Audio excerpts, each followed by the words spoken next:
1943 में बंगाल की भूमि के सुपुत्र और देश के महान स्वतंत्रता सेनानी नेताजी सुभाष चंद्र बोस ने पोर्ट ब्लेयर में पहली बार आजाद भारत का झंडा फहराने का काम किया था। तो एक प्रकार से हमारे आजादी के संग्राम का ये बहुत महत्वपूर्ण मकाम था।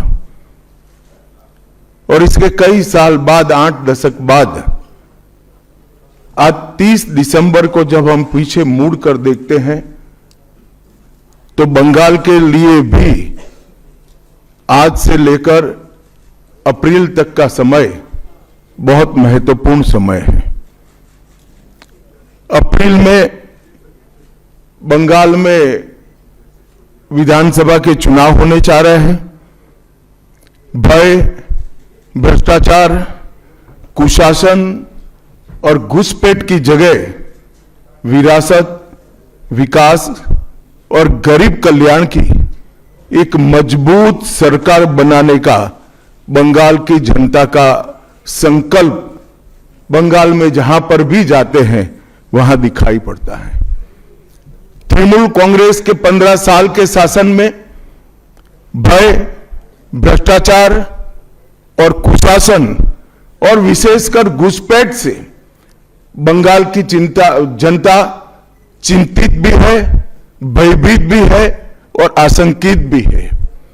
हम भारतीय जनता पार्टी के सभी कार्यकर्ता बंगाल की जनता को आश्वासन भी देना चाहते हैं और वादा भी करना चाहते हैं कि मोदी जी के नेतृत्व में बंगाल में भारतीय जनता पार्टी की सरकार बनने के साथ ही यहां की विरासत को हम पुनर्जीवित करेंगे।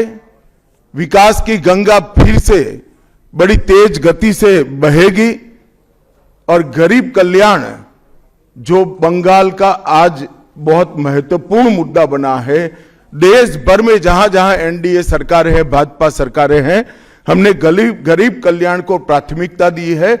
यहां पर भी गरीब कल्याण को प्राथमिकता दी जाएगी।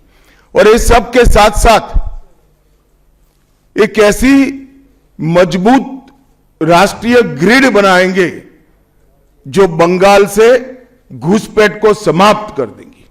इंसान छोड़ दीजिए, परिंदा भी पैर नहीं मार पाए, इस प्रकार की एक मजबूत ग्रिड की रचना हम करेंगे। और न केवल घुसपैठ रोकेंगे, सारे घुसपैठियों को चुन चुन कर भारत के बाहर निकालने का काम भी भारतीय जनता पार्टी की बंगाल सरकार करेगी। आज ममता बनर्जी के नेतृत्व में भ्रष्टाचार के कारण पूरे बंगाल का विकास एक प्रकार से थम गया है। मोदी जी की सारी लाभकारी योजनाएं जो पूरे देश में गरीबी का उन्मूलन कर रही है, यहां पर टोल सिंडिकेट के भेंट चढ़ चुकी हैं और हर योजना डेड एंड पर पहुंच चुकी है। 14 सालों से भय और भ्रष्टाचार ये बंगाल का पहचान बना हुआ है। बीजेपी सरकार का संकल्प 15 अप्रैल 2026 के बाद जब भाजपा सरकार बनेगी, बंग गौरव, बंग संस्कृति, उसके पुनर्जागरण की हम फिर से शुरुआत करेंगे।